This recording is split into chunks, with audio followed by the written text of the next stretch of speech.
Chit chat time is not now. So, hi everybody. It's Katie Harris, CEO and owner of NursePreneurs, here with my business partner Jill.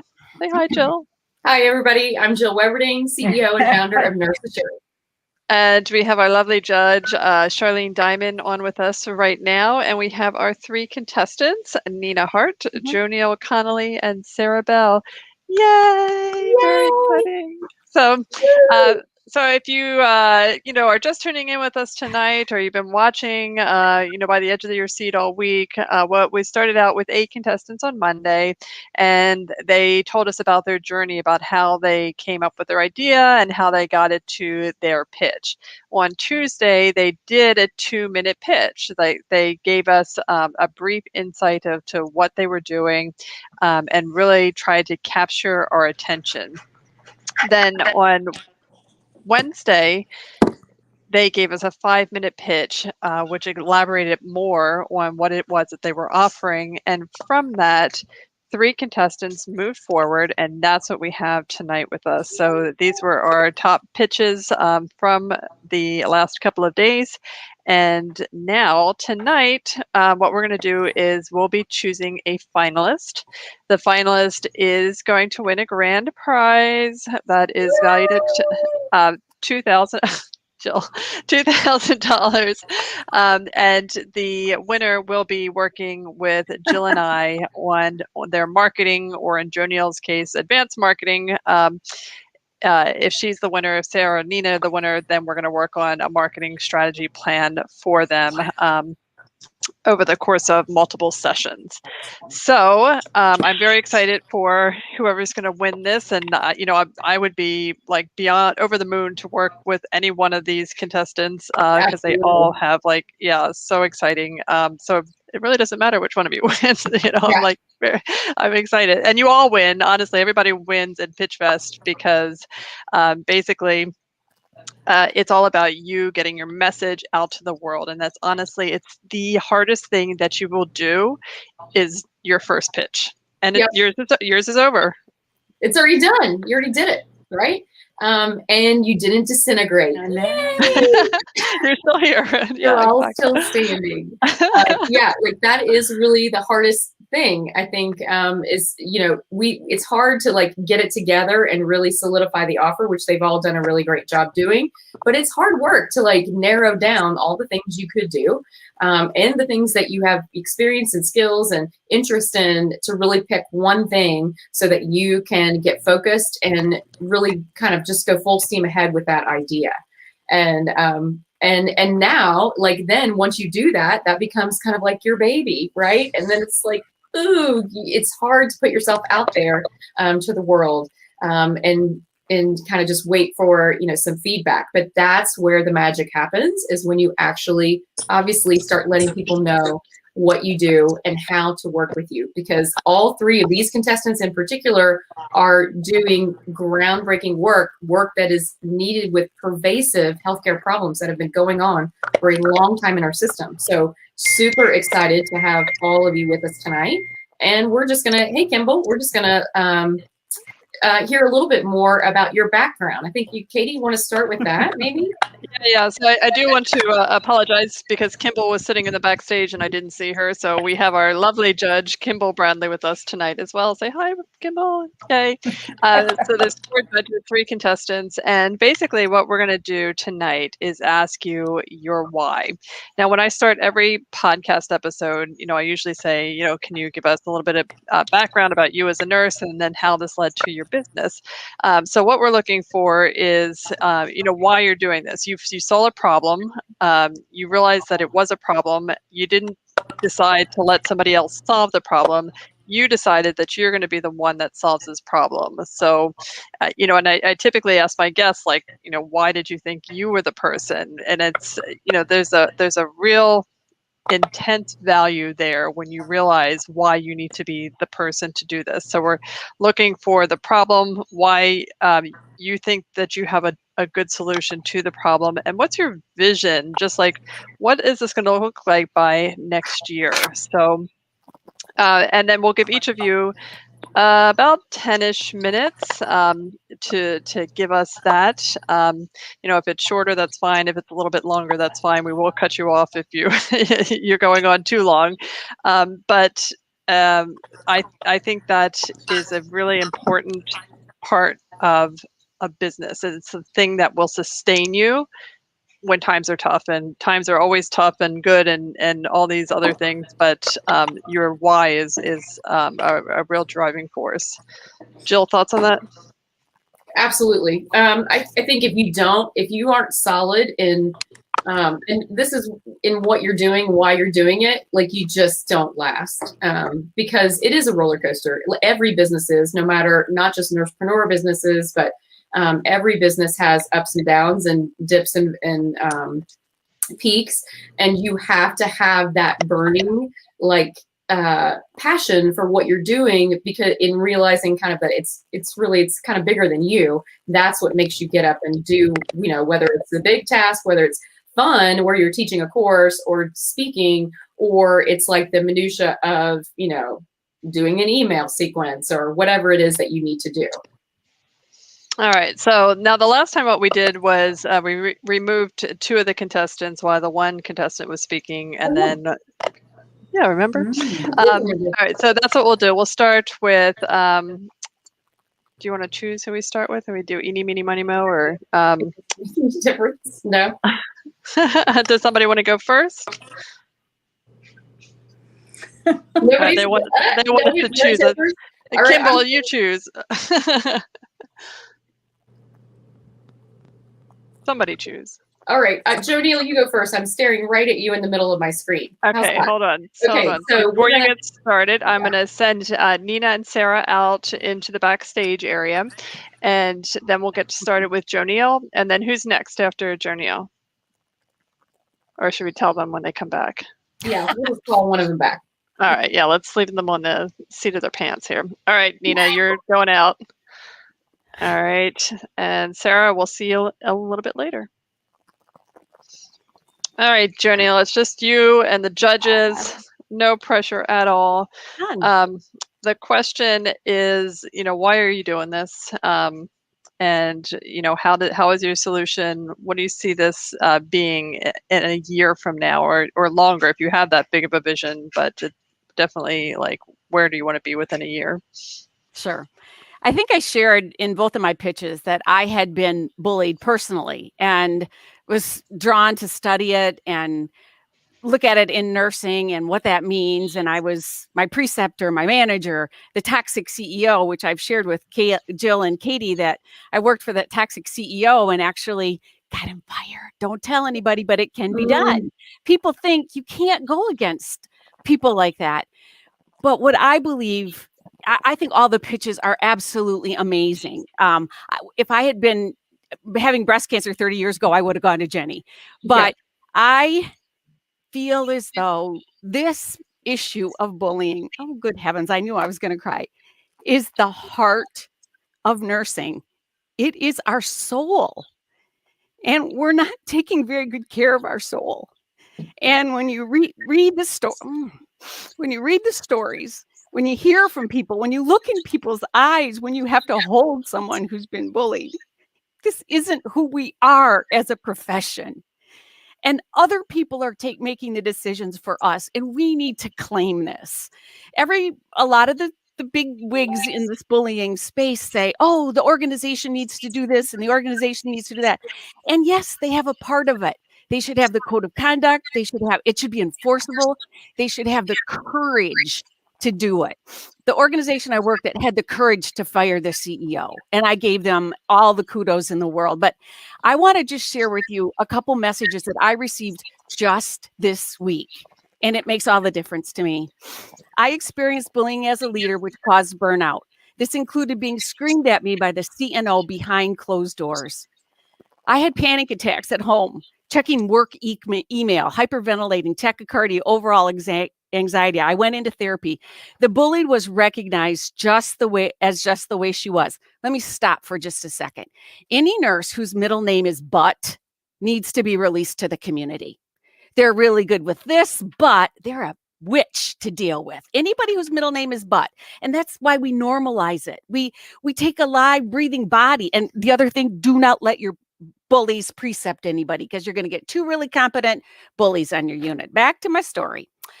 Although she already was required to attend anger management twice, eventually I quit the job and found another one. This next one is good. It's sad. I'm not one to cower, but this woman was relentless. It made me feel like a wimp, which I know I'm not. I'm in a much better place. I'm a woman of faith and God is good. Even if coworkers and supervisors sometimes suck monkey butt. True, was her words. I currently am experiencing bullying in the hospital where I work. One staff member is telling negative stories about me to the head nurse, who confronted me in the nurse's station with many people around. I felt humiliated. Last one. I've been through extreme bullying. Honestly, HR and management are a problem. I fought many times and still lost. The rage and hatred I feel for these people still bubble up when I think about it. I had a coworker commit suicide because of bullying. That's enough. That's enough of a why. And I have worked, when I was at the advisory board, I was the queen of disruptive behavior. I taught that class around the country and people were yearning. What do we do? Managers yearning, staff. And I feel like the meanness matrix, which you guys I haven't had a really good chance to explain it to you. But what it does is it divides rude, bully, narcissist. And do they matter a little bit? Do they matter a bit? And do they matter a lot? And included in here is a specific strategy to use in the moment when that's going on.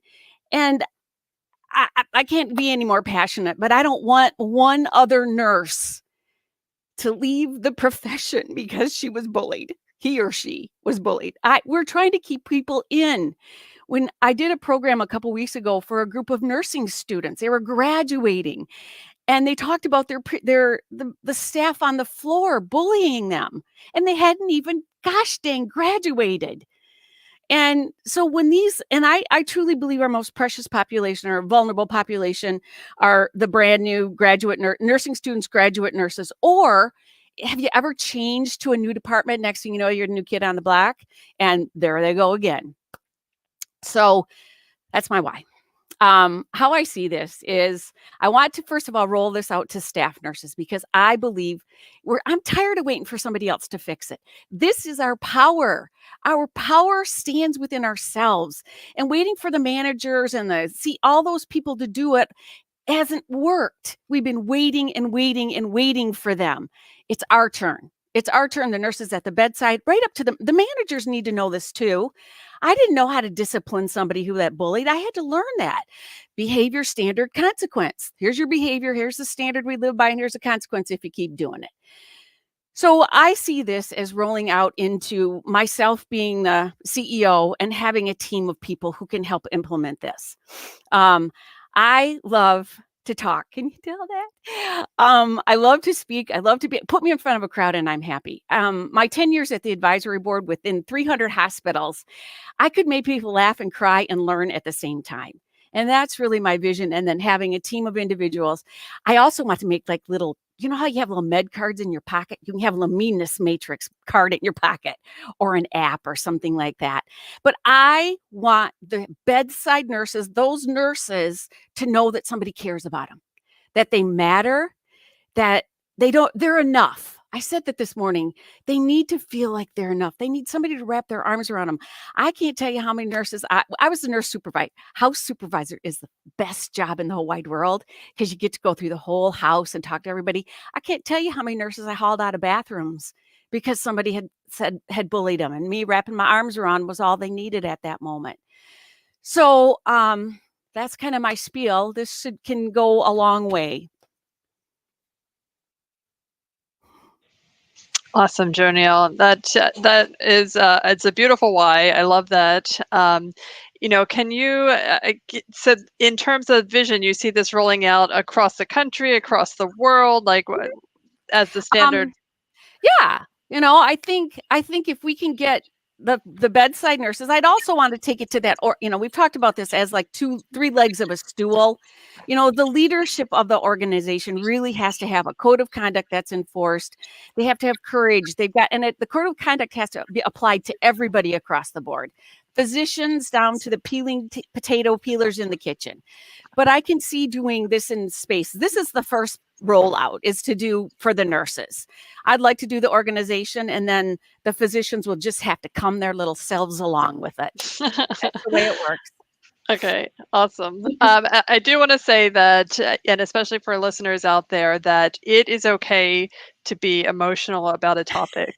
You do have to be able to recover. So if you melt down and start bawling, that's not going to help anybody. Yeah. But it's okay to touch the passion, touch the emotion, then take a deep breath, and then continue with your story. You will touch more people with that emotion than just logic, for sure. Yeah. And it's very clear how passionate you are, Jonelle, about this, this topic and getting a solution out there, really impacting this problem. And that's, you can, anybody who talks to you for 5 minutes knows what's in your heart. Yeah. It's our foundation. It's our foundation of our practice.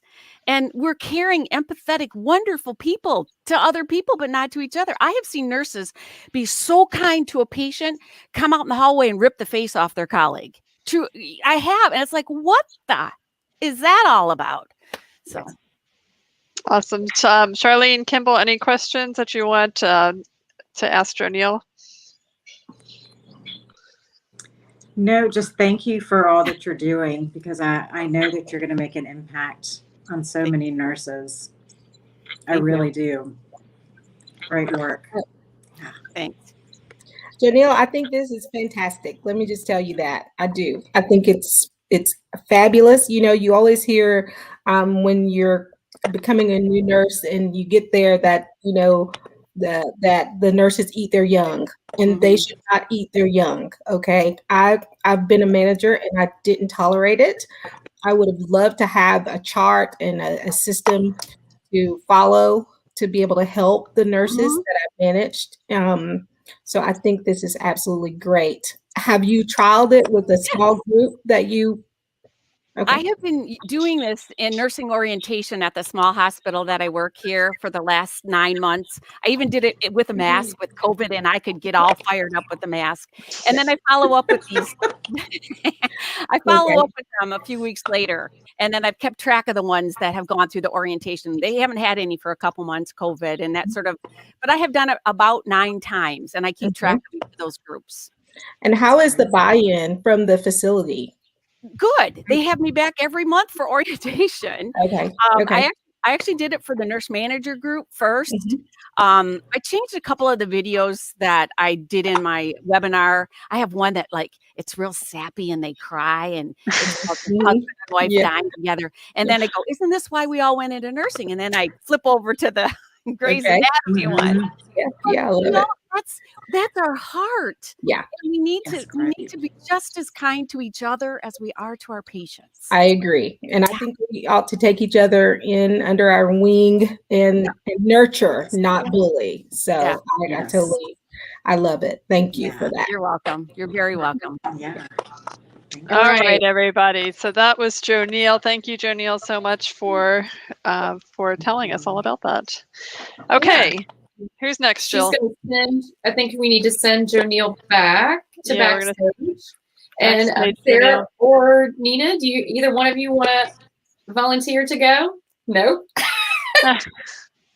No. You're just gonna have to pick. All right, Sarah, you're up. There we go. All right. Let me. Okay, we got to send Nena back away too. Okay, yeah. I feel like we're like the Ellen show where it's like the drop zone. Okay, audience, she's just hidden backstage. All right, Sarah. So what we just told Jonelle is what we're talking about is, kind of your why. If you want to give us a little background about you and why you want to solve this problem, why it's important to solve this problem, and what is your vision for solving this problem over the next year? Okay, well, I have a background in nurse education, which has a story to it itself. I got into education because I had some bad experiences and recognized how important training and education was for nurses. So I worked my way up through the organization in the education department. And I got to a point where I started to realize that I was being asked to educate and re-educate every time we had a survey, come back in and re-educate. And I was getting exhausted and burned out, and I wasn't having the impact that I'd hoped for. And I was really kind of wondering, maybe it's time to do a whole career change. I had been working in dialysis, education, and nursing. That's all I'd ever known. So I didn't know what else I could do. I got a career coach and loved how the career coach helped me. So I went to coaching school thinking, then I can leave nursing and be a coach. Well, long story short, I transitioned into being a coach in my organization. And I had so many aha moments. When I started coaching, I started to realize that people are usually with the best intention. They're not deliberately not following policy and procedure. They're not purposefully doing things wrong.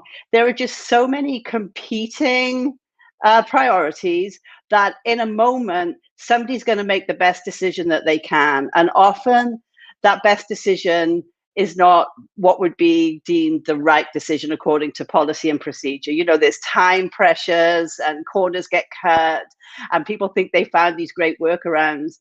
And so coaching really helped me to understand that. And it opened up a whole new opportunity.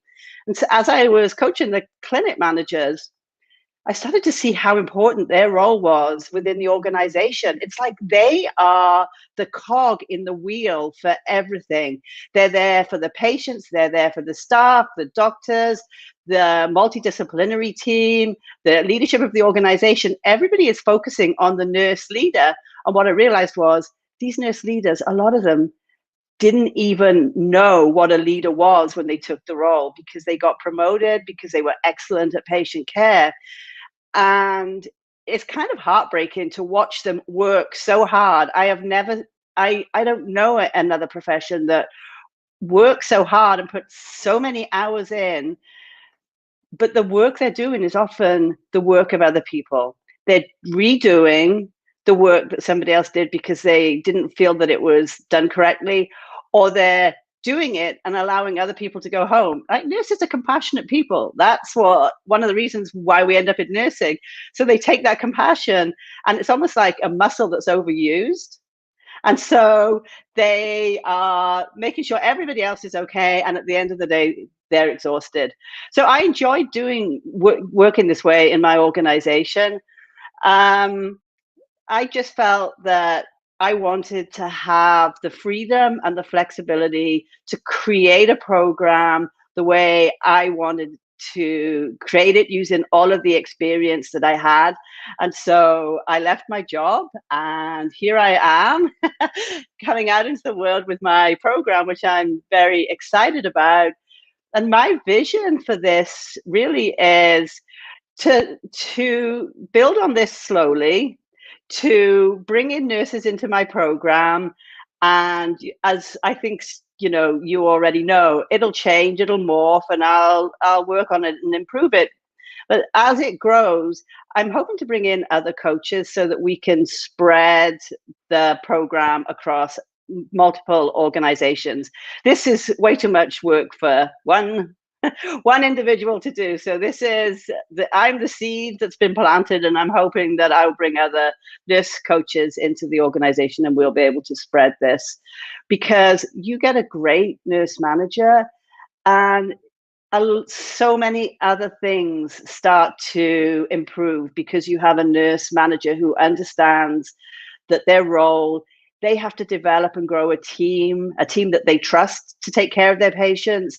They have an organization that's dependent upon them delivering like clinical outcomes and financial outcomes. It's not just about the clinical.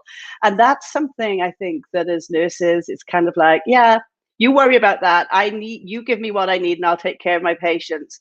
In today's world, it's not going to be that way. There's always going to be a budget. And so a nurse manager has to be able to utilize her resources that way. So I'm just hoping that that I'm going to be able to grow this and affect more organizations. Yes. I mean, like, where was she, Kimball? I know, and Charlene, I don't know where you were, but I'm like, me and Kimball are just like, our heads are about to nod off because we're like, yes, amen. Like, where were you? Where were you when I first started as a manager? You know, I'm exactly who you described. I was selected because I was a strong clinical leader, and then it's like, ta-da. Figure it out, you know, and I had to request you to go to an Excel class, but it wasn't about learning Excel. It was, how do I impact the things that are going on the spreadsheet? Like, that's what's actually important. And I think, you know, everything as you were talking, Kimball's just like, yes. How badly is this needed, Kimball? Oh my goodness. I would have paid probably anything that you told me for this program when I first got going. Just because I had no clue. Like, you're right. I was a strong clinical leader, so that's why I was chosen. Plus, you know, you go to school, you get a master's degree in leadership. They do teach you some things, but they don't really teach you how to be a manager. Okay. That's not what they teach you with that degree. So, and then you have your coworkers that are looking at you, that are your equals, that are looking at you because you're the one with the master's degree, thinking, oh, well, you should know this. Yeah. And really, you don't know a thing. You are clueless. I mean, honestly. So right. Well, it can be a very lonely position, right? Because we feel when we're in that position that we are put out there as the expert, and there becomes this fear of asking and letting everybody else know that we're struggling. And coaching is a really privileged role, because had I not gotten into coaching, I would not have understood. But people need to share what's on their minds, and that's how I learned so much, because you put somebody in a safe environment, they don't want to share with their supervisor the things they share with me. In fact, a lot of the time they were talking about their supervisor, not necessarily in a bad way. Right. But sometimes you don't want the supervisor to know that you're asking questions that are routinely like considered dumb, because you should know them, but you don't know them, and you're afraid to ask anybody. And if you don't ask anybody, then it all just falls to pieces. And you know, that's and the interesting thing is that I never went into management because there was no structure. And recently our university hospital came to the College of Nursing and said, hey, do you have some kind of nurse manager program? And we're like, you have 250 nurse managers and you have no program? I'm like, this is like just absurd. Right. Yeah. And it's called, what is it called again? Fast track to impactful program to send them to. Send them to Sarah. There's so much conflict between, you know, budgets and not having the resources, and then being a team player, but yet being a leader. You know, so you have to be the disciplinary person, but then you also need to be relatable, so that you can deal with the staff in a certain way, you know. So there's so many dynamics to it all. And honestly, a coach would have really been a lifesaver for me. It would have. Yeah, and in the back of a lot of nurses' minds, of course, is, and this is, I think, what organizations forget, is they're accountable to the board of nursing too.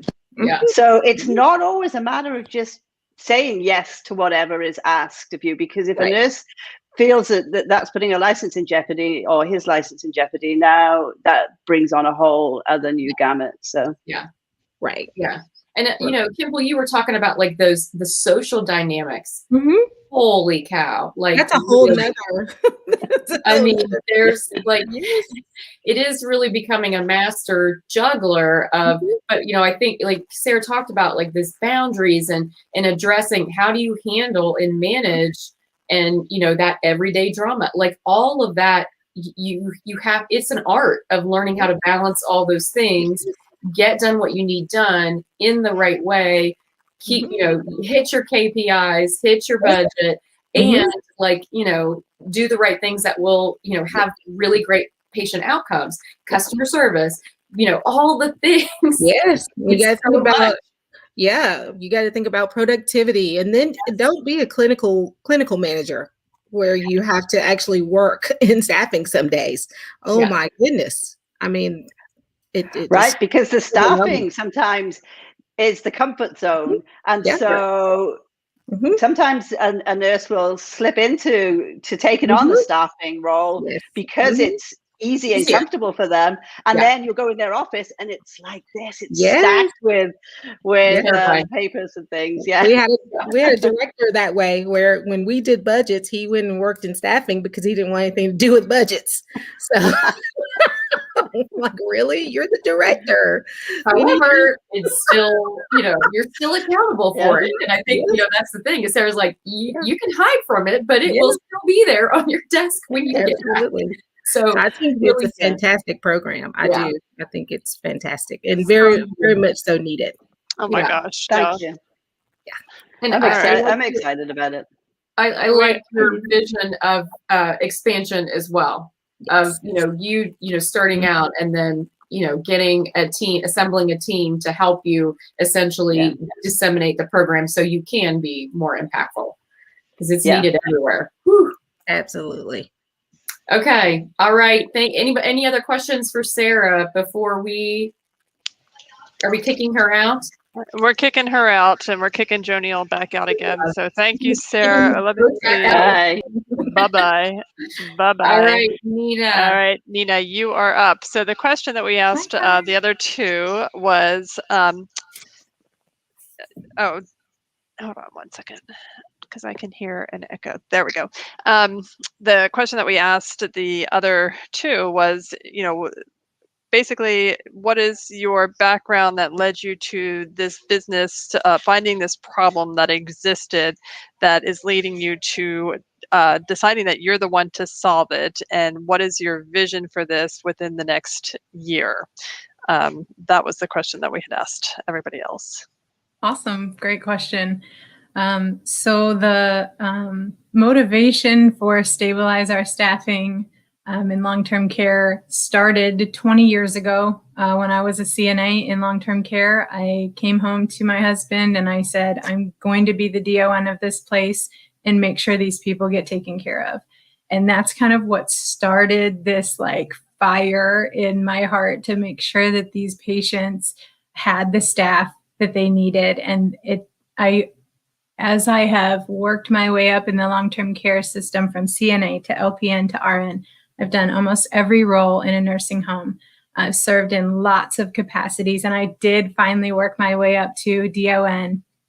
And I just saw this broken system, and there's so many pieces to it, and they all intertwine into the staffing of the organization. And I've worked for different organizations that had different levels of training and different levels of staffing, their hours per patient day, or HPPD. And I've worked for organizations that had no HPPD, and no budget for staffing, and you just kind of did whatever as the DON. So, there's often not training for directors of nursing in organizations. Many of them are handed the keys from the floor nursing role and said, hey, the DON walked out and we need you to step in. And that's the extent. And that really happens. So COVID has brought a magnifying glass to long-term care that needed to be there for a long time. But this is not a new issue. It may be worsened by additional stressors from COVID, but this is not a change from baseline for many facilities, how they've operated. And I don't believe that it is the intent of the organization to do this. I think it's the system that's been set up that just doesn't work anymore, that no one has said, hey, this doesn't work at all. Let's not do it this way. And even CMS, the Centers for Medicare and Medicaid, have really started to come around to say, wait a second, we can't make a minimum staffing hours for RNs because there aren't enough RNs to hire. We can say you need to have 12 hours a day of RN coverage, but these rural facilities can't get RNs. So the staffing agencies, which I have nothing against staffing agencies. I have many nurse friends who have a heart to provide staffing for nursing agencies in crisis, and that's why they opened their own staffing agency. This is not an issue that staffing agencies are bad or rip people off. this is an issue that even the agencies can't provide the staff the nursing homes need. I'm talking to DONs who are saying, I tried agency. I tried to patch all my holes, and the agency nurses call off their burnout. The agency nurses don't show up. The agency said they have no nurses for me. So we're paying for a contract that they are unable to meet. So we've tried conducting mock surveys to improve clinical outcomes. We've tried hiring agencies to patch all these open positions to make sure our patients get cared for. Everybody wants our patients to be cared for at the best quality, but without the staff, we just can't do it. And so we've been patching these holes for history, and there has to be a more intentional approach to permanent staffing for long-term care. So that's kind of how I kind of grew into this interest. When I was the DON, the first thing I walked in the door, I'm like, what are our open positions? What is our HPPD? What is the layout of our facility? And got my nurse management team together to spend some time brainstorming on how we were going to reorganize to be more efficient. What are the applications we have on file? What have we looked at? All these pieces that fit in to stabilizing the staffing at the facility before you can touch any other area, before survey, before quality measures, before patient satisfaction. You have to have the staff. You have to have the right staff, and you have to have your open positions filled to care for your patients. So this is something that I have spent years investing my focus into to help facilities who had IJ surveys. One facility had not been fully staffed with local staff. They had been relying on agency for 10 years. So they had 4 agency nurses at a time. And these rotate out every 13 weeks. So you have different staff. And for long-term care residents, they rely on the staff knowing their needs specifically, their plan of care, what they can eat, what medicines they're on, how good they can walk to the bathroom, how much support they need. This is a totally different population of people that have really specialized chronic needs. So they can't have the churning staff that often is accompanied with agencies because they're trying to fill that need immediately. So they had 4 nurses and 2 aides staffing that facility, and had for 10 years. So in 6 months, we had them fully staffed with local staff we're talking about a remote island of 3,000 people with 1 hospital with 10 long-term care beds and 7 hospital beds who had never been fully staffed since anyone who works there can remember.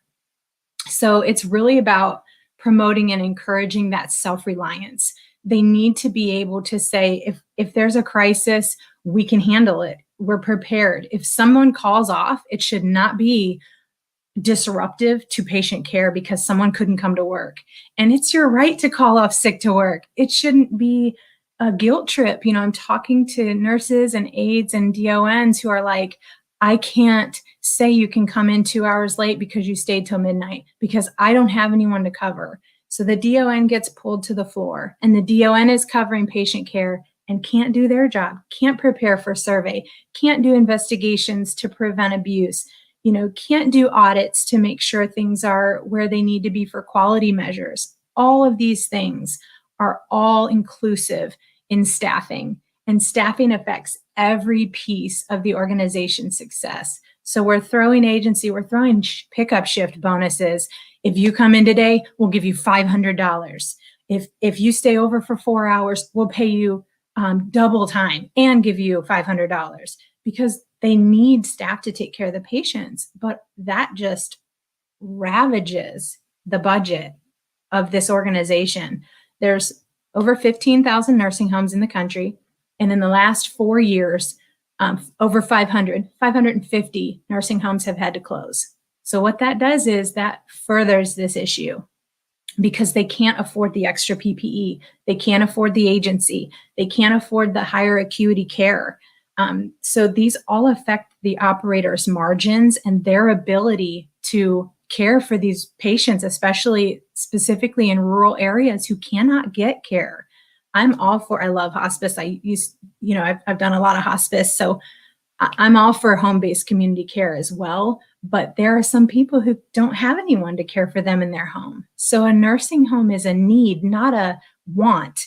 They have to have this service. And what happens when these rural nursing homes close is that service isn't available, and they have to move one facility, one hospital and facility had to place their patient 9 hours away, and their family couldn't visit them. So it's those kind of things that impact real people and their lives, because we can't get our organizational margins to operate the facility anymore.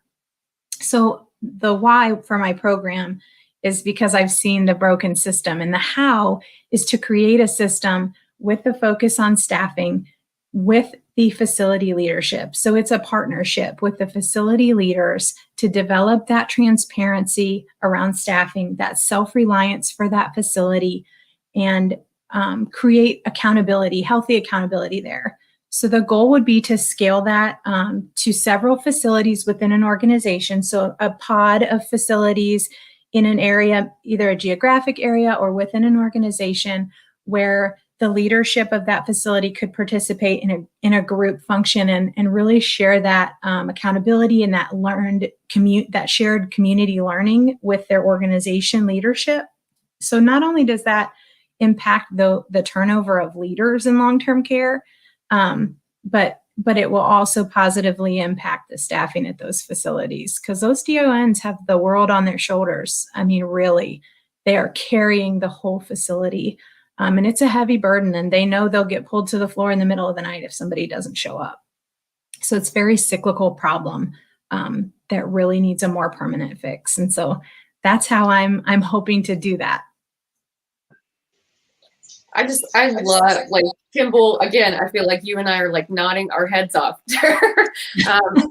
I've had family members in nursing homes as well. And, you know, you just see it when you have a person in there, and you know that from having the nursing side, you see both sides of it. You know that they're not always able to provide the level of care that they want. And it is simply because they don't have the staff, right?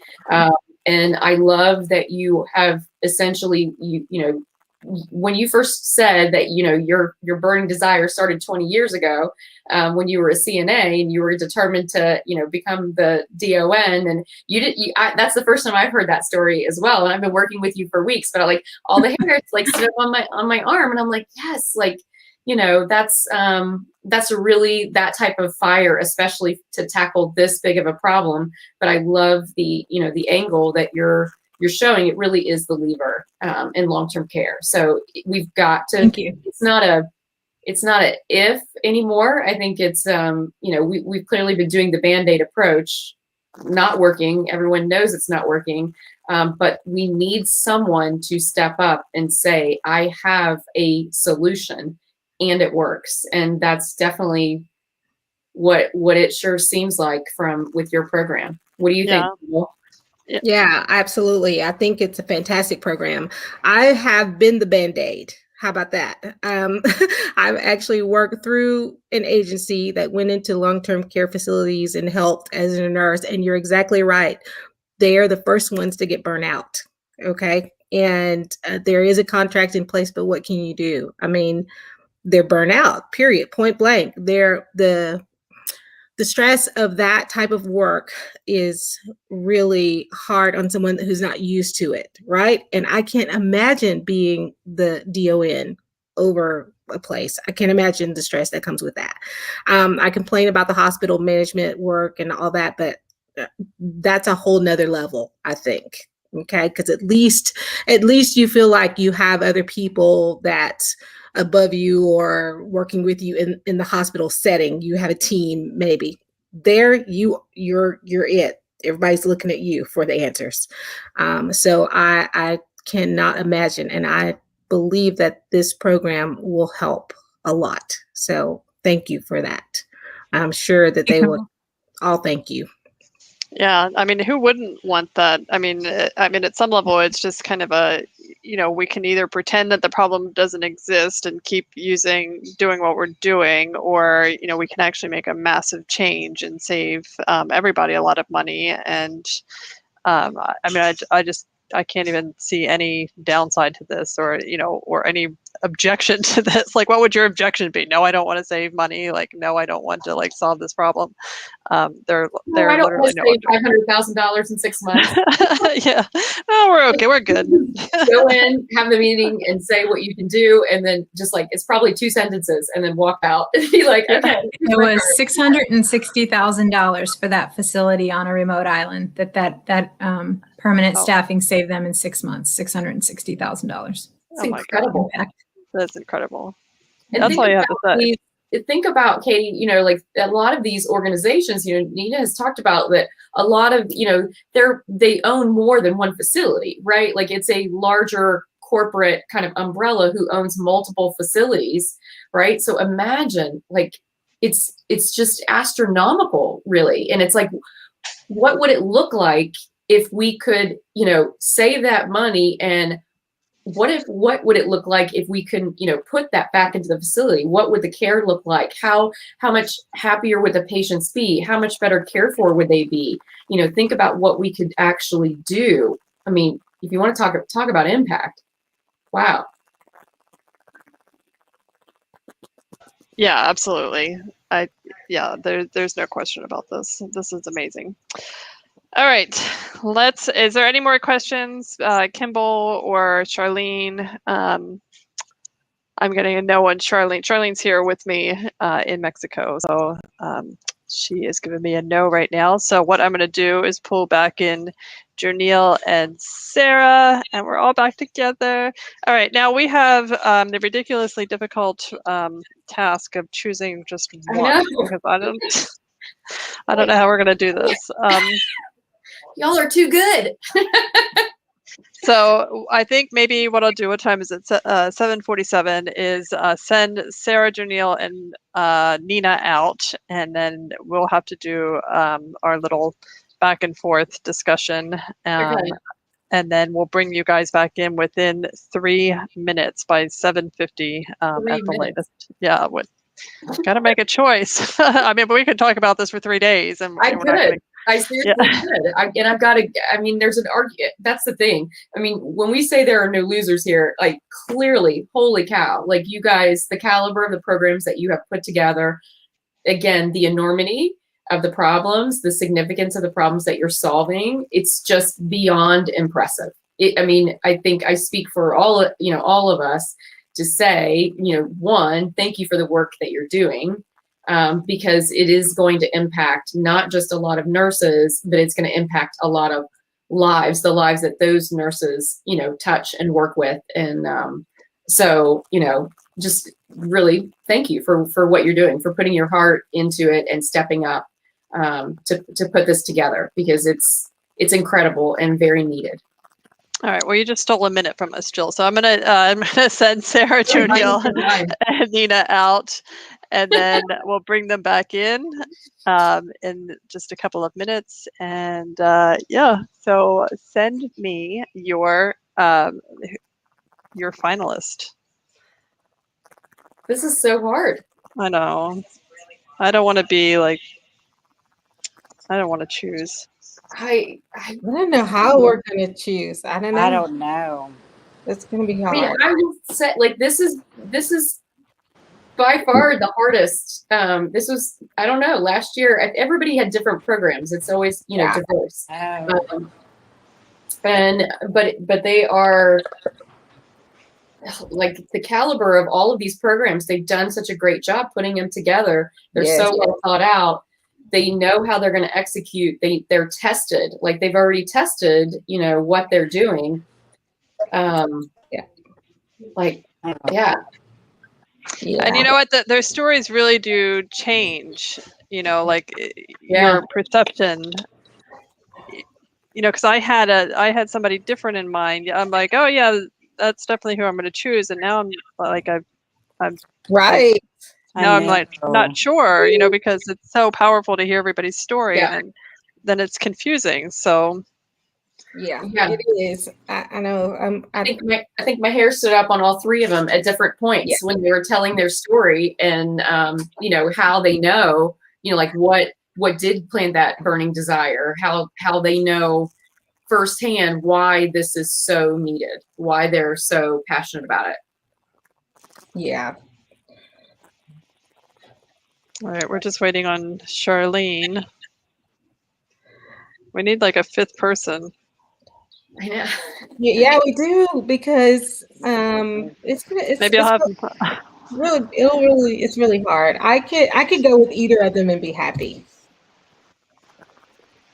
But I know, it's tough. did you vote, Char? Did you Yeah, vote? like, No, she I hasn't. need Jeopardy music playing. Am I the deciding? I hope I'm not the deciding factor. Well, somebody's. I mean, there's 4 of us, so we have to. This is where, like, where's our audience votes? We need some audience to chime in. This is a tough one.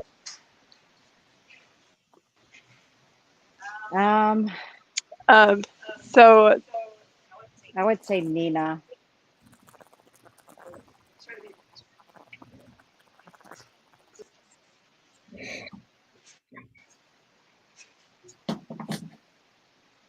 That no matter what, I mean, and that's, you know, we even told our all 8 contestants, you know, yesterday, like everyone here, everyone who showed up in Pitchfest this round, they all have knocked out of the park ideas. Like they all need to be taken, like to continue on, and they are. So they are continuing to, you know, do that program and bring it to fruition. And we saw that last year when we did the first annual, or, you know, the first Pitch Fest. Certainly we had contestants who didn't even make the finals, and they are, you know, one of our one of the nurses, one of the contestants from last year, she's getting ready to launch her third round of her program. She's doing extremely well. And again, she was not, you know, she wasn't a finalist, but it's not about that. It's definitely not the quality of the, you know, just the topic of the idea.